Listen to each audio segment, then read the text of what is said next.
बहुत स्वागत। आप देख रहे हैं वॉर रूम में। आपको इस वक्त एक और बड़ी खबर दे रहा हूं। भारतीय नौसेना की ताकत में एक और इजाफा। स्वदेशी गाइडेड मिसाइल का सफल टेस्ट। समंदर के अंदर टारगेट को तबाह करने का अभ्यास। आईएनएस सूरत से एक गाइडेड मिसाइल का सफल टेस्ट अभी किया गया। देखिए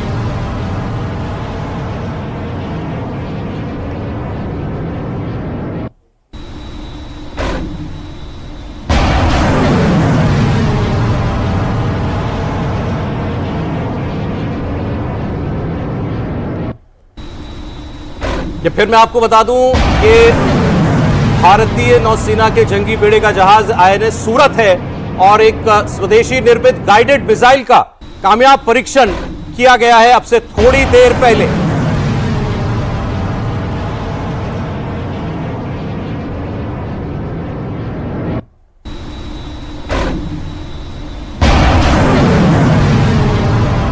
और वॉर रूम में हमारे साथ मेहमान मौजूद हैं। समंदर के अंदर अपने टारगेट को नष्ट करने की क्षमता ये मिसाइल रखती है। सर, हो सकता है ये टेस्ट पहले से प्लान हो, मैं नहीं जानता, आप ज्यादा जानते हैं, लेकिन एक एक तस्वीर पाकिस्तान आज टेलीस्कोप लगा के देख रहा होगा। हाँ बिल्कुल, देखो ये सच्चाई है कि इसका अब बहुत ज़्यादा बड़ा मायना है। और ये है कि भारत की जो नेवी वो एक ऐसी नेवी बन के आई है कि one of the best navy in the world. और उसके अंदर सबसे अच्छी खुसूसियत है कि सबसे ज़्यादा इंडिजिनस अगर किसी ने बनाया आर्मी एयरफोर्स नेवी में तो वो नेवी है। उसकी आप 68% करीब इंडिजिनस है। और दूसरी बात यह है कि आप देखें कि भारत एक ऐसा देश होगा जिसने एयरक्राफ्ट कैरियर भी बना लिया अपना, आईएनएस विक्रांत बनाया। और उसके बाद नेवी की आप पावर देखें कि जिस प्रकार से भारत की अब ट्राइड भी है, हम न्यूक्लियर हथियार को आसमान से भी, जमीन से भी, समुद्र से भी और समुद्र के नीचे भी। तो ये सच्चाई है कि भारत के अंदर जो क्षमता और काबिलियत है वो बढ़ती जा रही है। और भारत की नेवी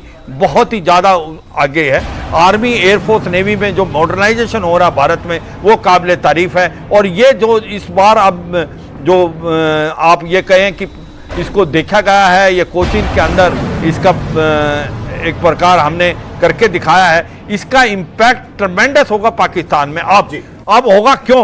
क्योंकि पाकिस्तान को लग रहा है कि भारत कुछ ना कुछ बड़ा करने की कोशिश करेगा और वो तैयारी कर रहा है। मैं दो बातें आपको बताऊंगा जो बात पाकिस्तान के बारे में है। वो कहते हैं हर देश के पास आर्मी है, पर अनफॉर्चुनेटली पाकिस्तान में आर्मी के पास देश है। वहां पर असली पावर जो है वो इस्लामाबाद से नहीं, वो रावलपिंडी जनरल हेडक्वार्टर से होती है। और इसीलिए पाकिस्तान के अंदर जो भी डिसीजन लिया जाता है वो पाकिस्तान के आर्मी चीफ लेते हैं, ना कि पाकिस्तान के प्राइम मिनिस्टर को बताया जाता है। और ये सच्चाई है।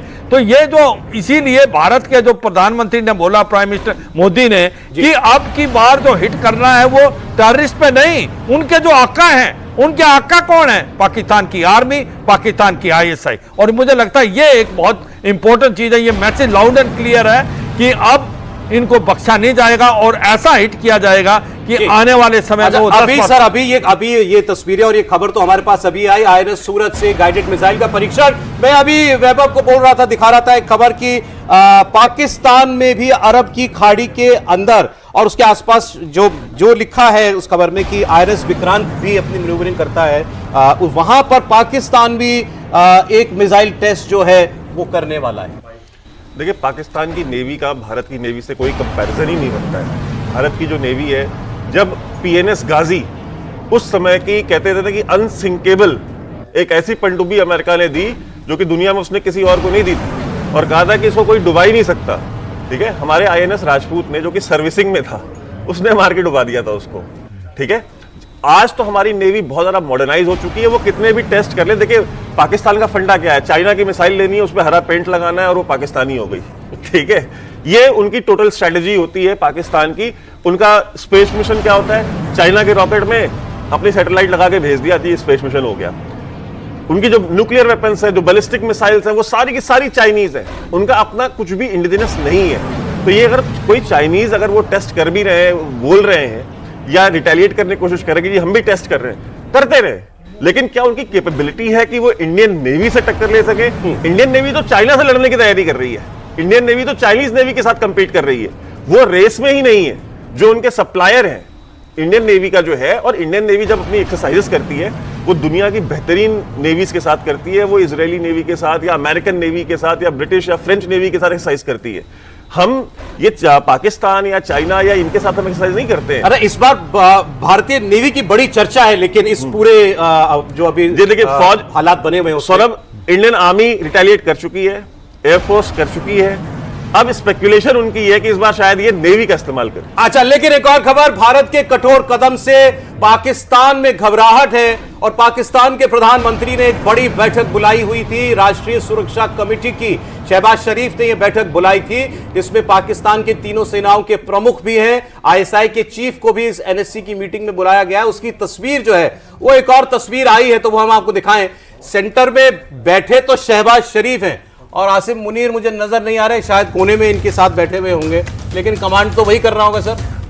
बिल्कुल, ये तो एक सिंबॉलिक फोटो आप देख रहे हैं। हम जानते हैं कि पाकिस्तान में जो शॉट्स है वो कौन प्ले करता है, और इसमें कोई शक नहीं है ये सिक्योरिटी काउंसिल की मीटिंग इसलिए बुलाई गई है क्योंकि पाकिस्तान हिल गया है। जिस टाइप की स्टेटमेंट्स प्राइम मिनिस्टर से आई हैं और रक्षा मंत्री से आई हैं, वो एक सीरियसनेस दिखाती है, एक रिजॉल्व दिखाती है कि भारत एक स्ट्राइक अपना करेगा। अब किस टाइप की स्ट्राइक करेगा ये सब यहाँ पे डिस्कस हो रहा है। और आपकी जानकारी के लिए पाकिस्तान आर्मी को मोबिलाइजेशन ऑर्डर्स भी मिल चुके हैं, उनके जवानों की छुट्टियां भी कैंसिल हो गई हैं। अच्छा। और उनको रिकॉल किया जा रहा है। इसका मतलब कि एक बौखलाहट है पाकिस्तान की फौज में, और इसीलिए सिक्योरिटी काउंसिल की मीटिंग हो रही है, बिकॉज ये सारे ऑप्शंस इसको डिस्कस होंगे कि भारत किस टाइप का स्ट्राइक कर सकता है और पाकिस्तान को किस टाइप की तैयारी अपनी करनी चाहिए उस स्ट्राइक के लिए।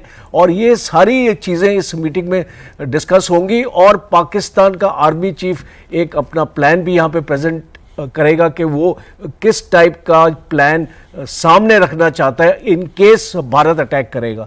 तो इस टाइप की जो मीटिंग्स होती है इसमें अहम फैसले लिए जाते हैं। और ये वो सामने जो मैं कह रहा था शहबाज शरीफ के दाहिनी ओर जो पहला व्यक्ति बैठा है वो है जनरल आसिम मुनीर। बिल्कुल। इस पूरे हमले के पीछे जिस एक आदमी का हाथ और दिमाग है वो व्यक्ति है पाकिस्तान का army chief general Asim Munir, जिसने अभी एक हफ्ता पहले भाषण में कहा पाकिस्तान में कि भारत और पाकिस्तान अलग इसलिए हुए क्योंकि मुसलमान और हिंदू साथ नहीं रह सकता। जिसने ये कहा कि टू नेशन थ्योरी का मतलब ये था हम एक सुपीरियर कौम है इसलिए हम अलग हुए, और उसने उसी भाषण में कहा था कि हम कश्मीरियों को कभी नहीं छोड़ेंगे, उनके साथ खड़े रहेंगे। उसके 5 दिन के बाद ये हमला हो गया। आप कुछ बोल रहे थे? जी, सभी को याद दिलाना चाहता हूं कि जब पुलवामा में हमला हुआ था उस समय जो आईएसआई चीफ था वो आसिम मुनीर ही था। अच्छा जी, तो ये इसका जिहादी माइंडसेट आज का नहीं है, ये हमेशा से, और इसने अपनी लाइफ का एक बहुत बड़ा हिस्सा मिलिट्री इंटेलिजेंस और आईएसआई में ही निकाला है। ठीक है, और ये अफगानिस्तान के अंदर भी जो जिहाद, अफगान जिहाद चल रहा था उसके अंदर भी इसने अपना रोल प्ले किया था, और इसका जो कोड नेम है आईएसआई के अंदर वो द डिसीवर था।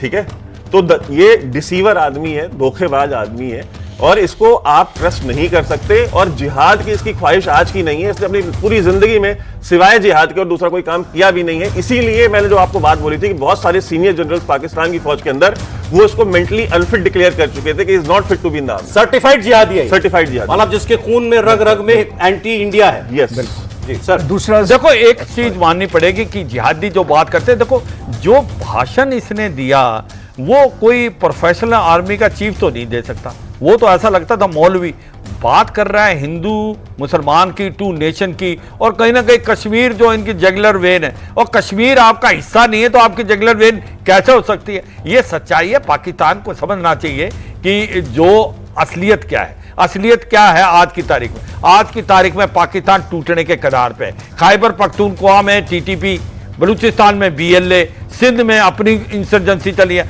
पंजाब के अलावा हर जगह कोई ना कोई प्रॉब्लम है। और इसी प्रकार पीओजे के और गिलगिट पाकिस्तान में देखो सौरभ क्या हो रहा है। आप पीओजे के में जो बात कर रहे थे कि उनका जो प्राइम मिनिस्टर वो भी पंजाबी है, कि मुजफ्फराबाद, मीरपुर, जांगर, कोटली, आपका ददनियाल, बाग और पाकिस्तान वाला पुंछ, लोग सड़कों पे खड़े, चक्का जाम, शटर डाउन है, खाने को दाने नहीं, पीने को पानी नहीं, 2 साल से पे और पेंशन नहीं मिली है। वो कहते हैं कि हम भारत में मिलना चाहते हैं क्योंकि आपने हमारे को मूर्ख बनाया। 77 साल झूठ बोला कि भारत का जम्मू एंड कश्मीर में प्रॉब्लम है, और सच्चाई है जो अभी बात कर रहे हैं ना इंडस रिवर की, अब इन्होंने जो हमारे में कृष्ण गंगा रिवर है उसको ये नीलम नदी बोलते हैं। नीलम नदी जो एक मेन सोर्स ऑफ वाटर है जो पीओजेके में, उसका मुंह मोड़ के पंजाब की तरफ का रखा है। मंगला डैम में जो बिजली पैदा होती है पीओजेके में, पहले वो बिजली पंजाब में जाती है, फिर वो 10 गुना कॉस्टली होके पीओजेके में। तो इन्होंने इनको हरदम सेकंड क्लास सिटीजन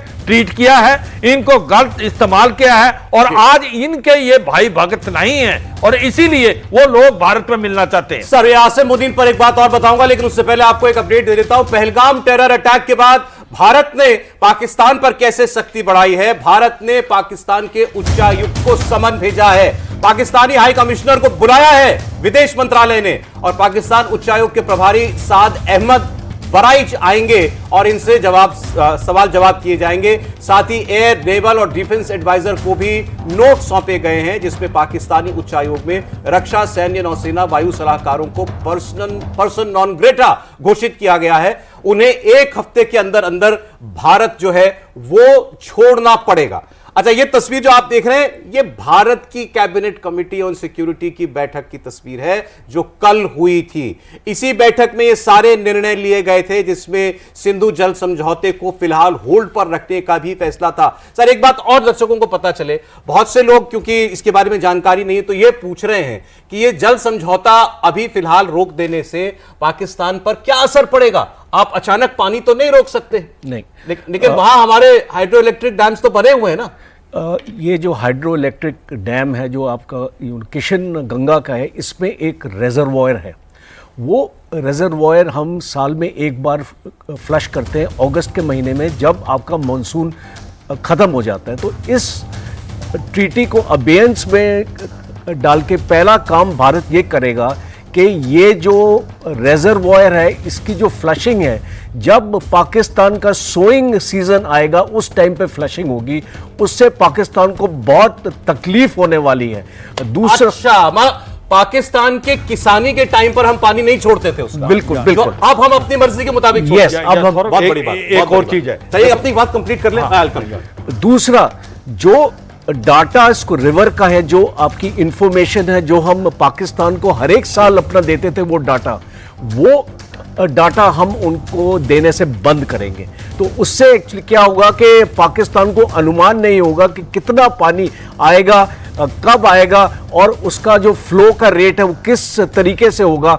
उससे एक्चुअली क्या होता है कि एट टाइम जो पाकिस्तान का जो अपना डैम है, वहां पे आपने मंगला डैम की बात करी, सबकी बात करी, पाकिस्तान के पास स्टोरेज कैपेसिटी 10% से ज्यादा नहीं है। इसका मतलब कि जितना पानी पाकिस्तान के पास आता है वो 10% से ज्यादा उसको स्टोर नहीं कर सकता है। तो आने वाले वक्त पे अभी आप इसको देखेंगे इसका इम्पैक्ट क्या होगा, क्योंकि पाकिस्तान में आपका पानी बिल्कुल ही खत्म हो जाएगा। उसका एग्रीकल्चर, पोर्टेबल वाटर और उसका इरिगेशन, ये 3 इंपॉर्टेंट मुद्दे हैं, और 2 स्टेट्स इसमें इफेक्ट होते हैं, एक आपका पंजाब, एक आपका सिंध।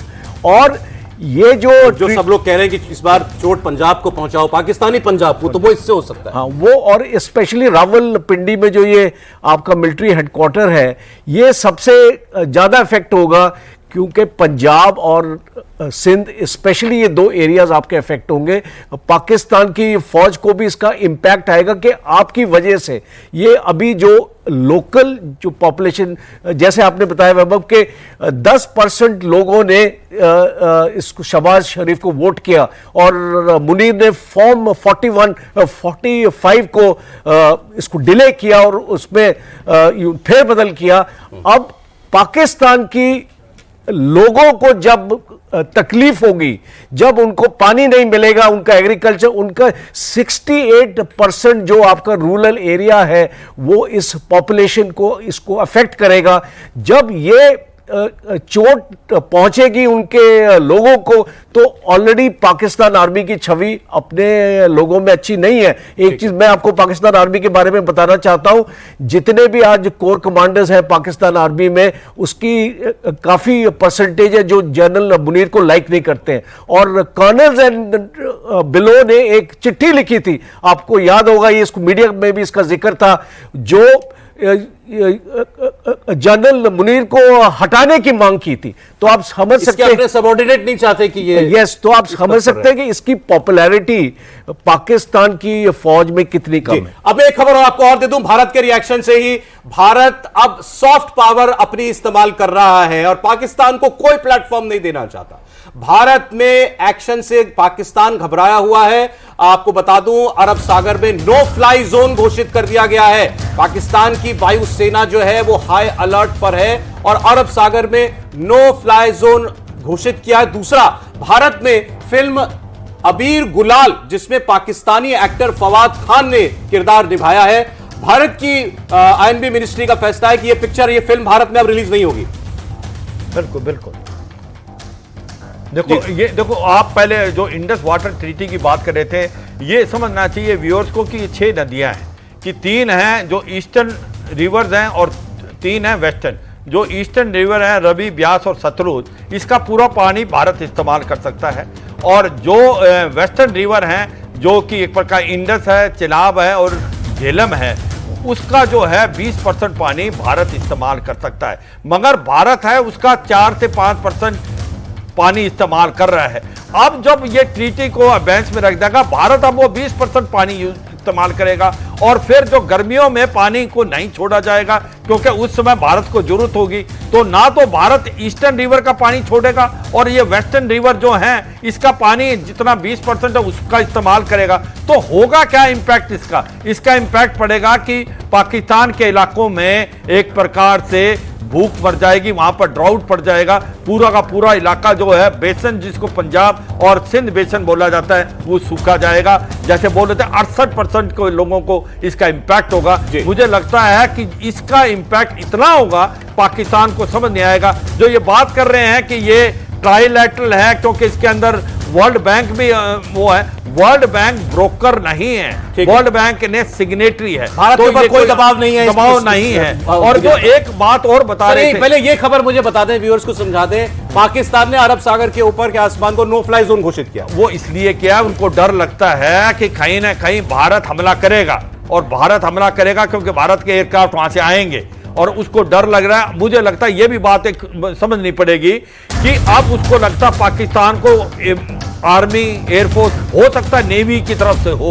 और वहां पर एयरक्राफ्ट कैरियर का इस्तेमाल हो सकता है जहाजों का इस्तेमाल हो। तो मुझे लगता है ये डर का है, डर लग रहा है उनको कहीं ना कहीं इसको नो फ्लाई जोन बना के, कि भाई कहीं ऐसा ना हो कि इसका इस्तेमाल करते हुए सरप्राइज दे के भारत की जो एयरफोर्स है वो आके हमला ना कर दे। तो ये एक प्रकार से प्रिकॉशनरी और डिफेंसिव मेजर है, मगर ये डर को जाहिर करता है। जाहिर है, और भारत और पाकिस्तान दोनों से इस खबर से जुड़ा हर अपडेट आप जानने के लिए आइए इंडिया टीवी पर। मैं फिलहाल शुक्रिया करूंगा जनरल सिबात, जनरल कोचर वैभव, आपका, आप स्टूडियो में हमारे साथ आज जुड़े।